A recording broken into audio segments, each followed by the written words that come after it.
Hello everyone, this is Andrew from Crown Academy of English. Today's lesson is a lesson about time expressions, part 2. So this is part 2 of a series of videos about time expressions. I have already done part 1 last week. In this lesson you will learn 8 expressions. So let's start. Time is up.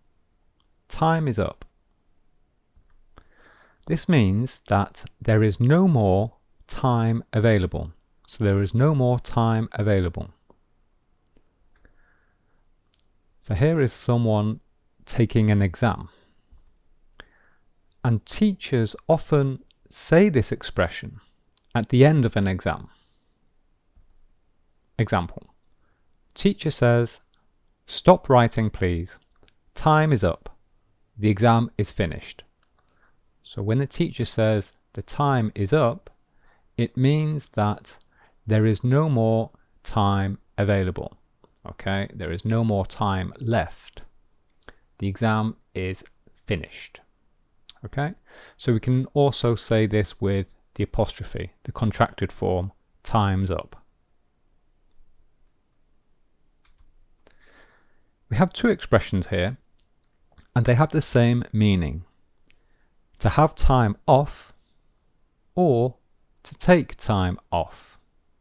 These are very, very common, so it's important to learn and understand these expressions. So the meaning is to stop work in order to rest or to do something else. And we use these expressions often in the context of work. And to take time off or to have time off, it means to ask or to have a holiday from work, okay, or a rest from work, or some time away from work, okay. So here is an example. So Jane says, "I'd like to visit London next week. Can I take some time off?" So here Jane is asking the question. She's asking for a holiday from work. She's asking for some time away from work. And the manager replies, "Yes, you can take Monday off. You can take Monday off." So the manager here is saying, yes, next Monday you can have a holiday. You don't have to work next Monday. You can take Monday off. Okay? Jane says, "I'm exhausted." And Mark replies, "You should ask your manager for some time off." Okay, so Mark is advising Jane to ask her manager for a holiday or for some time away from work. Okay, ask your manager for some time off. Some time off. So some time away from work. And later, Jane says, "My manager gave me 3 days off." My manager gave me 3 days off. So in other words, my manager gave me 3 days holiday, okay, or a break of 3 days. So here is Jane feeling very relaxed. Okay, so we could also say my manager gave me 3 weeks off or a month off, okay, or simply my manager gave me some time off. Okay, so very, very common. You hear this if you have a job in England or in the United Kingdom. You hear this a lot when people are talking about time off, to take time off. They're talking about holidays and free time from work. Long time no see. So we say long time no see when we see someone that we have not seen in a long time. So, example. Jane says, "Hi Claire, do you remember me?" And Claire replies, "Oh yes, hi Jane, long time no see. Long time no see." So Claire here is saying, I have not seen you in a long time. Okay, she is commenting on the fact that they have not seen each other for a long time, or in a long time. So, in fact, no see here, grammatically, it's not very good, but this thing is just an expression, okay, and it's very, very, very common. So it's important to understand the meaning of this. So if you see someone that you have not seen in a long time, you can say to them, "Hello, long time no see." To have the time of your life, it means to have a fun time, to have a good time, to enjoy yourself. David asks, "How was your trip to London?" Jane replies, "I had the time of my life." So this is singular. So if Jane went to London alone, then this is what she would say.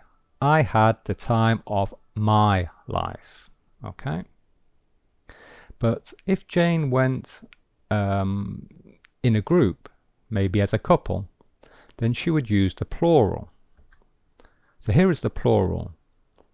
We had the time of our lives. So we is the plural, and our is the plural, and lives is the plural. Notice that life has an irregular plural. So life in the plural is VES. Okay? This is in fact the name of I Had the Time of My Life. This is the title of a very famous song. And it was the song from a film called Dirty Dancing in the 1980s.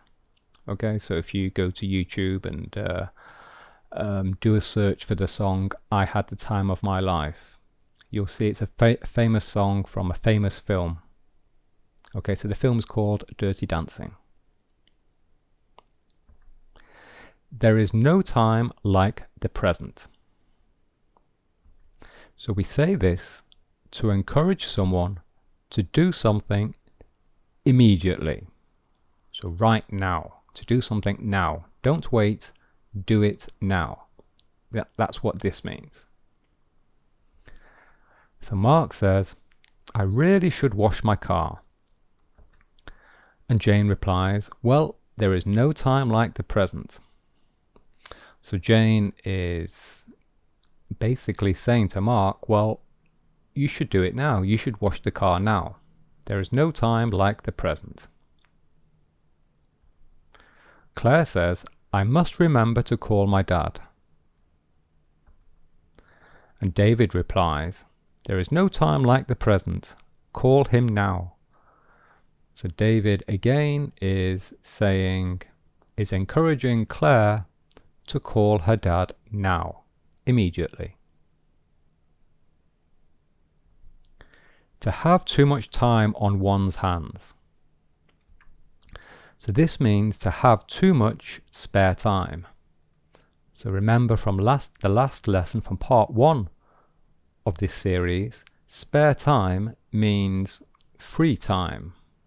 Okay, a time when you are not working. So to have too much time on your hands, it means to have too much time where you have nothing to do. Okay, where you're not working. You have too much free time. So here's an example.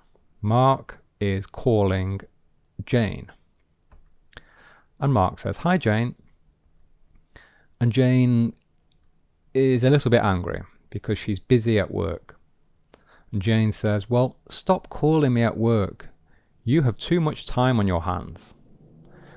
Because Mark is not working today. He has some spare time. And so he's bored. And so he's calling Jane. And Jane says, you have too much time on your hands. So basically, you are bored. You are doing things when you're bored. Maybe you should do something else. Okay? Don't bother me at work. And we often use this expression. We often say that someone has too much time on their hands to people who complain about minor things, about things that are not important. So, example, people, perhaps someone who is retired, or someone who is unemployed, someone who does not work. They have too much free time. They have too much free time, and they have too much time to think. And so they complain about things perhaps that are not important. So here is an example. So the dog is barking, making a bit of noise, but it's not a big problem. And David says, I wish that dog would stop barking. So he's complaining about the dog barking. And Claire says, stop complaining.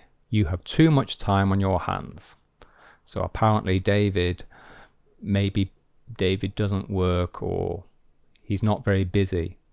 And so he has too much time to think. He has too much time to complain about unimportant things. So Claire says, you have too much time on your hands. Worry about something else. Time flies. So this means time passes quickly. Time passes quickly. And we say time flies when we are surprised that time passes quickly. So we do not notice the time passing, and we are surprised. Mark says, I have to leave at 6 p.m. What time is it? Jane says, it's 7 p.m.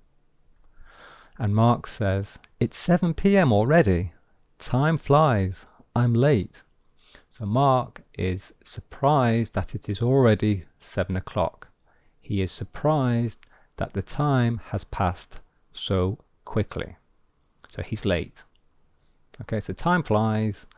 You say this when you're surprised that the time has gone past very quickly. Here's another example. I can't believe it's December already. Time flies. Okay, so here we're talking about the month of December. Okay, I can't believe it's December already. Time flies. Time goes past quickly. To kill time. To kill time. But don't worry, this is not a violent expression. It's not a literal expression. We're not killing anybody. It means to do something while you are waiting for something to happen. To do something to occupy yourself. Okay, to occupy yourself maybe while you're waiting. So Mark killed some time playing video games while waiting for Jane. So Mark was waiting for Jane to arrive, and he was bored, and to occupy himself, Mark killed some time playing video games. Okay, this is the past tense, killed, ed. And we can also use this form. This is the same expression but a different form. And we say to have some time to kill. To have some time to kill. And Jane says we have 3 hours to kill before the party. So here Jane has in fact specified the period of time, the length of time. We have 3 hours to kill. Or maybe we have 30 minutes to kill. Or simply we have some time to kill. before the party. Okay, we can use all of those options. And Mark suggests, okay, let's watch a film. So let's watch a film during those 3 hours. So let's watch a film to kill some time. Okay. So that's it. That's the end of the lesson. If you are preparing for the IELTS exam, then click here for information about my IELTS online course. And here are some other videos which I recommend you watch.